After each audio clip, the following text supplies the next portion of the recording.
Hi everybody, it's Marie here and I'm back today with a 12x12 process video. This one is for my creative scrapbook, so it does count as an advertisement. And I'm also using a cut file from Peartree Cutfiles called Stay Home, which is available to subscribers of the My Creative Scrapbook kits in their subscriber section or the cut files section on their website. So I'm using, this is the February kits, which are... the vast majority of the February kits is the Simple Stories Hello Today collection. There's also some photo play in there. This is a photo play sheet and various other bits and pieces. I love this Hello Today collection from Simple Stories. So I decided to do quite a few layouts actually that all link to being at home, staying at home, working from home. And this is me, the photograph there is me sat out on our patio last summer 2020, working from home, doing some work on my laptop on the patio table. And I think, you know, let's look at the positives of lockdown. At least we've been able to sit out in the sun while we've been working. And I think Elliot was out playing in the garden at the same time, which was lovely. So I've decided to back the this part of the cut file with this lovely, I think it's a flowery, it's got little teeny tiny green flowers, teeny tiny white flowers on that tealy green background, and I love the way that looks. I love the colour. I and ah for forever. I'm trying to decide what paper to put this on. So this is a real kind of process video because it changes and things go from I start one way and then I go a different way, and I can't decide to start with what I'm going to do in terms of those houses, what I'm going to do, what papers I'm going to use. I love that flowery paper, but I feel like it's getting lost. And then I just don't know what to do for the houses. So I'd end up leaving them for a little while and coming back to them, putting kind of the rest of the layout together and then coming back to those houses a little while later. So I'm just playing around with where I'm going to have my photograph go. And I really do kind of fiddle with a lot of pieces of paper. And in the end I decide I'm going to have to have that lovely white background. I do tend to stick to a white background. I love a white background. But I want to play around with some layers, so I decided to tear some of that gorgeous flowery paper, some more of that green, tuck it in, some of that stripy as well, and just have a lovely layered section down this left hand side that I'm then going to put the Stay Home over and tuck my photograph in somewhere, still trying to decide what to back those houses with. And I do eventually decide on that stripy paper. I'm not sure when I decide on it, but I do eventually decide on it. So I'm using some of my Distress Oxides, and I've literally taken them straight onto the page. This paper has not been prepared in any way. It has just been, they've been like wiped across it. And that's the effect I wanted. I wanted some of those lines in, and then I've used a bit of packaging and I've smooshed the colours together, leaving those textural lines. Most of that does get covered up, but I just wanted it kind of poking out from behind in those similar colours.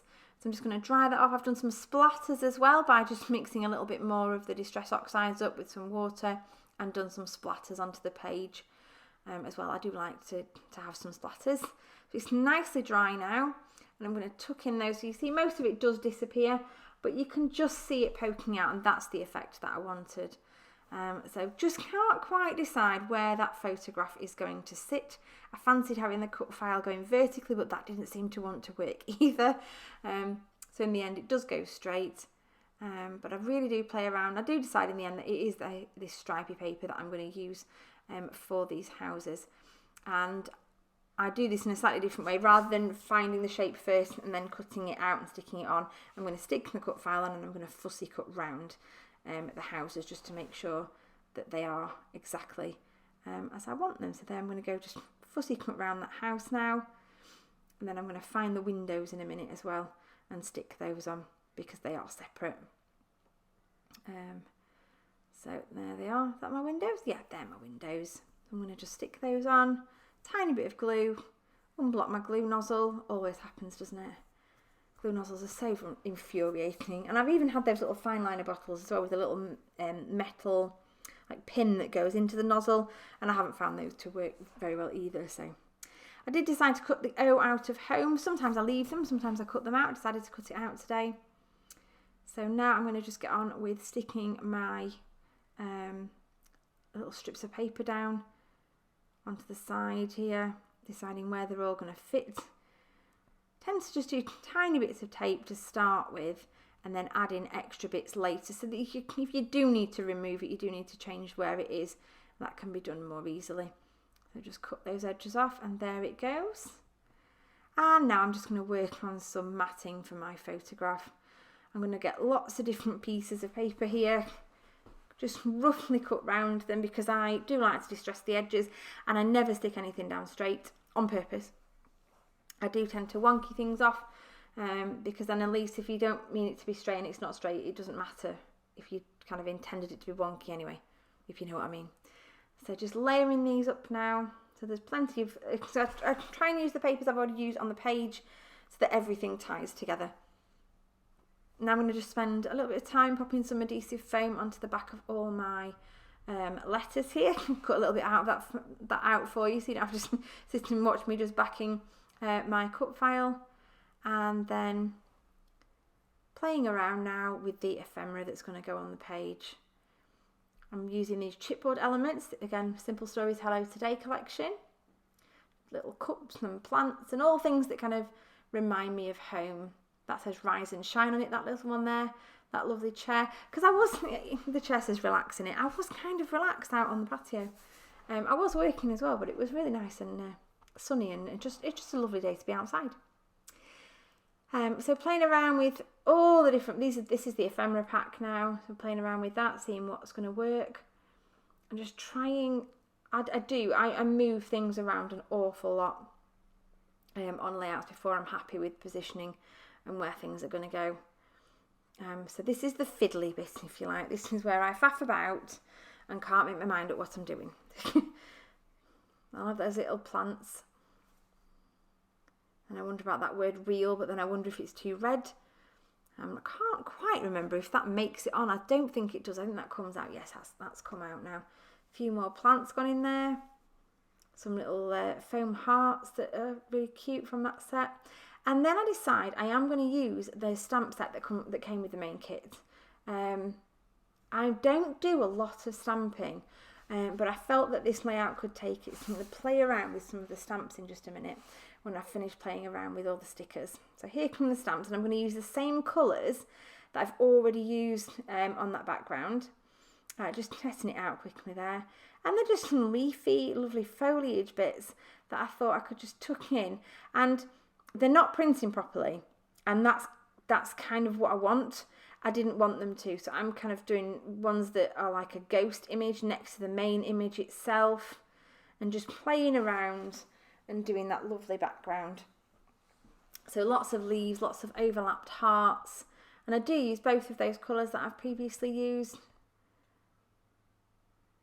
And deliberately doing 2 stamps of each, so you get one lovely kind of darkened and then one that's much lighter.